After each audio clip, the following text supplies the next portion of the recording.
এমনিতেই খরতাপ, রুদ্রতাপ, গরম কাছাকাছি করলে এইখানে মাঠে আর কেউ প্রবেশ করার চেষ্টা করবেন না।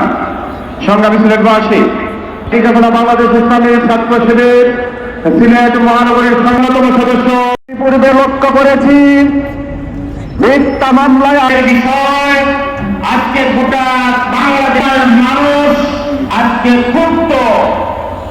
ইসলাম ভাইয়ের কর্মীরা, অনুসারীরা জীবন দিয়ে ফ্যাসিবাদের পতন ঘটিয়েছে। হাসিনা বাংলাদেশ থেকে পালিয়ে যেতে বাধ্য হয়েছে। এরপরে যে সরকার হয়েছে অন্তর্বর্তীকালীন সরকার, এই সরকার আপনারা ক্ষমতায় বসেন নাই, আমরা ক্ষমতায় বসিয়েছি। এই দেশের মানুষ আপনাদেরকে ক্ষমতায় বসিয়েছে, আপনারা ক্ষমতায় থাকবেন। আর এটিএম আজহারুল ইসলাম জেলখানায় জেল খাটবেন, এইটা হতে পারে না, এইটা হতে দেওয়া হবে না। ইতিমধ্যেই বিরোধী দলের সকল আসামি, তৎকালীন বিরোধী দলের সকল আসামি, অনেক বড় বড় ফাঁসির আসামি ইতিমধ্যে জেল থেকে মুক্তি পেয়েছে। কেন আজহারুল ইসলাম এখনো কারাগারে? আমরা প্রধান উপদেষ্টার কাছে জানতে চাই, কোন কারণে আজহারুল ইসলাম কারাগারে বন্দী? আপনি জানেন, আপনি প্রধান উপদেষ্টা হয়েছেন। প্রধান উপদেষ্টা হওয়ার আগে হাসিনার জুলুম কেমন সব মানুষের সাথে আপনিও কিছু উপলব্ধি করছেন। আজকে আপনি প্রধান উপদেষ্টা, কিন্তু এক সময়ে ফ্যাসিবাদের বিরুদ্ধে যখন আমরা লড়াই করি, আপনাকেও আমাদের সাথে প্রতিদিন কোর্টে লেফরাইট করতে হয়েছে। আপনি কিন্তু এটা ভুলে গেলে হবে না। আপনাকে বলি, আপনি জানেন আপনার বিরুদ্ধে যেমন মিথ্যা মামলা দেওয়া হয়েছে, শুধু এটিএম আজহারুল ইসলাম নয়, যে ট্রাইব্যুনালে আমাদের নেতা শহীদ আমির জামাত মাওলানা মতিউর রহমান নিজামী, শহীদ আবদুল্লাহ দেওয়ার হোসেন সাইদি, শহীদ কামরুজ্জামান, শহীদ আলী হাসান মোহাম্মদ মুজাহিদ, শহীদ মীর কাসেম আলী সহ আমাদের নেতাদেরকে ফাঁসিতে হত্যা করা হয়েছে, জেলখানায় হত্যা করা হয়েছে।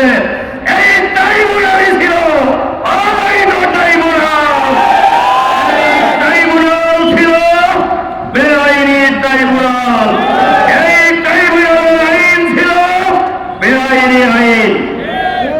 আপনারা জানেন, নতুন করে আইন তৈরি করেছিলেন জামাত নির্মূল করার জন্য। সেই আইনে একজন লোক পৃথিবীর ইতিহাসে সোনা সাক্ষীর ভিত্তিতে আমি শুনছি অমুকে অমুকে মারছে, এরকম সাক্ষীর ভিত্তিতে পৃথিবীর কোন আইন আছে? এটা পৃথিবীর কোন ব্যারিস্টার, কোন আইনজীবী জানে না। বাংলাদেশে করা হয়েছে। সংগ্রামী ভাই এবং বন্ধুগণ, আল্লামা দেলোয়ার হোসেন সাইদিকে ফাঁসি দেওয়া হয়েছে দেলু শিকদার বানায়। দেলু শিকদারের পরিবারের লোকেরা বলেছেন উনি দেলু শিকদার নয়। ৭১ সালের পরে প্রকাশ্যে বাজারে দেলু শিকদারকে ওই এলাকার মুক্তিযোদ্ধারা পিটিয়ে হত্যা করেছে। এই দেলোয়ার হোসেন সাইদি দেলু শিকদার নয়। এরপরেও সেই মৃত্যু ব্যক্তিকে দেলোয়ার হোসেন সাইদিকে দেলোয়ার শিকদার বানিয়ে, দেলু শিকদার বানিয়ে তার বিরুদ্ধে ফাঁসির রায় দেওয়া হয়েছে, জেলখানায় তাকে হত্যা করা হয়েছে। মাওলানা মতিউর রহমান নিজামীকে অন্যায়ভাবে ফাঁসি দিয়ে হত্যা করা হয়েছে। শহীদ মীর কাসেম আলীকে অন্যায়ভাবে হত্যা করা হয়েছে। এটিএম আজহারুল ইসলামের বিরুদ্ধে যারা সাক্ষী দিয়েছেন, একজন সাক্ষী দিচ্ছেন 6 মাইল দূরে থেকে দেখছেন উনি। আচ্ছা বলেন তো দেখি, কোন পাগল এই কথা বিশ্বাস করবে? 6 মাইল দূর থেকে দেখা যায়। আমরা জানি ট্রাইব্যুনালে অ্যাপিলেট ডিভিশনের একজন বিচারপতি মহিলা, তিনি তৎকালীন অ্যাটর্নি জেনারেলকে জিজ্ঞাসা করেছিলেন, মিস্টার অ্যাটর্নি জেনারেল 6 মাইল দূর থেকে কি দেখা যায়? উনি বলছেন দেখা যায়। ট্রাইব্যুনাল বলছে আপনি দেখেন, আস্তে করে মাথা নিচু করছে। আচ্ছা বলে 6 মাইল দূর থেকে আপনারা দেখেন না? কোন পাগল দেখে? এই বিল্ডিং এর ওই পারে কি আছে তাই তো কেউ দেখে না। দেখে? আপনারা দেখেন সেই মামলায় আজহারুল ইসলামকে ফাঁসি দেওয়া হয়েছে। তার কিরকম মিথ্যাচার আপনারা বোঝার কি বাকি আছে? আর কারোই বোঝার বাকি নেই। আমরা আজকের এই বিক্ষোভ সমাবেশে আমরা পরিষ্কার ভাবে বলতে চাই, এজিএম আজহারুল ইসলামকে এই মুহূর্তে মুক্তি দিতে হবে। আপনারা আজহারুল ইসলামের মুক্তি চান না? ওরা বাংলাদেশে একটু সবাই আন্দোলন করেন, আরে ভাই চলুন, গোটা বাংলাদেশে এজিএম আজহারুল ইসলামের অনুসারীরা আজ বিক্ষোভে ফেটে পড়েছে। থাকতে হবে।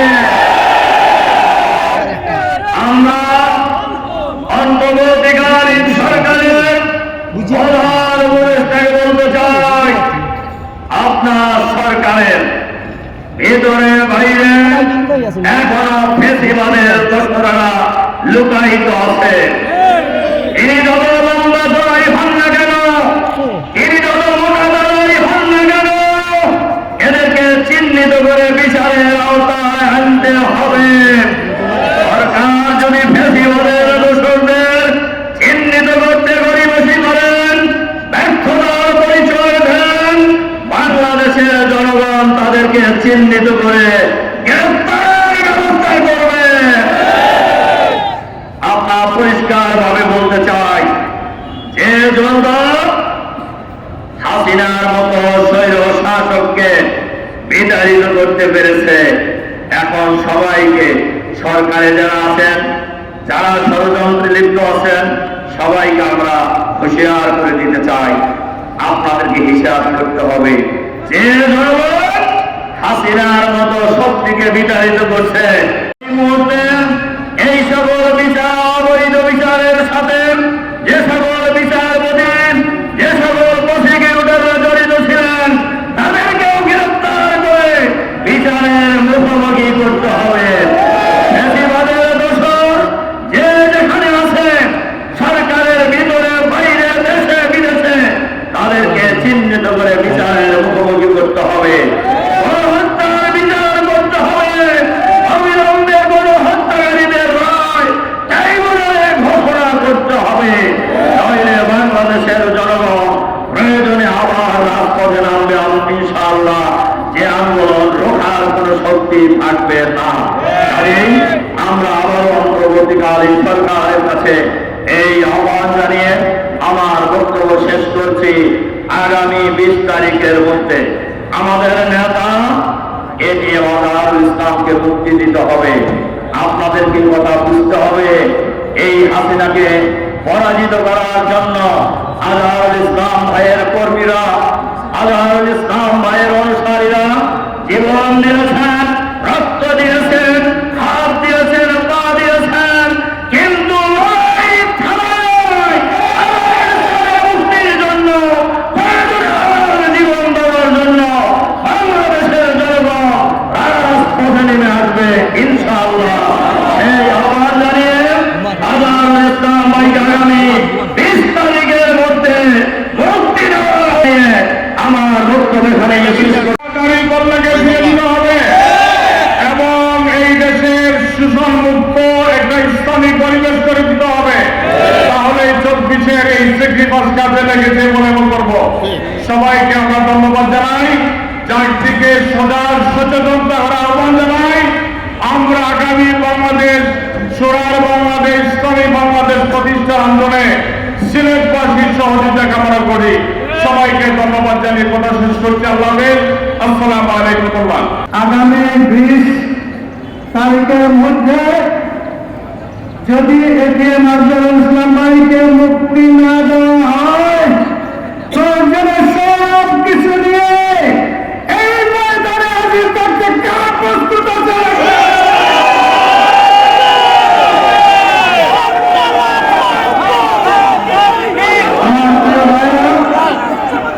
দেশবাসী আস্থা রাখছে, কারণ আপনি অনেক ব্যস্ত আছেন, তাই কোন বিষয়ে আপনি খবর রাখতে পারছেন না।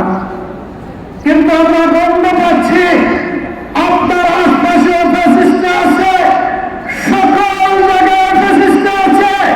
এরা আজকেও এই দেশের বিরুদ্ধে ষড়যন্ত্র করছে, জামাতের বিরুদ্ধে ষড়যন্ত্র করছে, এটি আমাদের ইসলামের বিরুদ্ধে ষড়যন্ত্র করছে, আমাদের বিরুদ্ধে ষড়যন্ত্র করছে। ওদের ব্যবস্থা আপনি নেন, নতুবা রাষ্ট্রপতিকে শাসন দিয়ে আমরা এই ব্যবস্থা নিব ইনশাআল্লাহ।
সমাবেশ করার কথা ছিল না, একটি উদ্দেশ্যমূলক একটা সংগ্রামকে নিধন করার উদ্দেশ্যে যে হয়েছিল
ঠিকানা তাদের ঠিকানা এই বাংলায় হবে না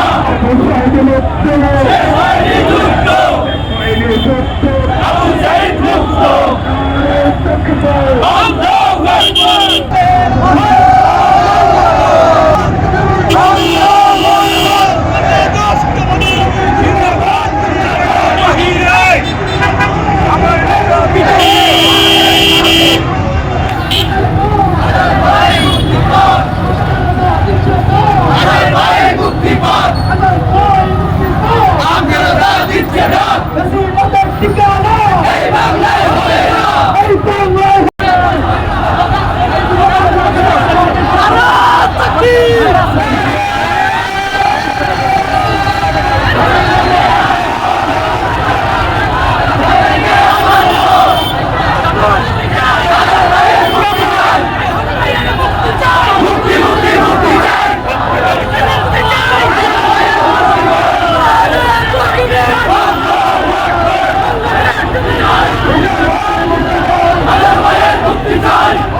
I'm gonna